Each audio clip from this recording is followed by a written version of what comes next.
معكم الحرفيه بنت أمي زكيه، نقدم منطقه المسيله والملحفه كيف دايره في المنطقه تاع المسيله.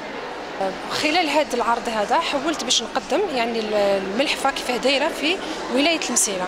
الناس بزاف راح يقول لك باللي في المسيله ما الناس ما تلبسش الملحفه، تلبس البينوار، وانا نقول لهم لا البينوار كما نقولوا حاجه جديده، بصح حنا نبحث في التاريخ ككل كما نقولوا المناطق الريفيه كسوا في الجزائر في كل يعني من التيريتوار الجيريان كل يلبسوا الملحفه.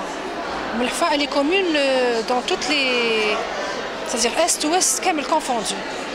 فوالا دونك كيفاش كانوا يلبسوها المسيله السيد باش ندير دي ريشيرش. معظم الوقت كانوا يوتيليزيو ان تيسو يسميوه لا توال دو كوتون او نوار افيك دي بوكي دو فلور، وتلبس تحت منه حصاريه. كوم فوز افي فو ما يلبسوش كيما نقولوا حنا الفضه، مشدوده افيك دي غالي بالحجر تاع الواد ويربطوها بالصوف.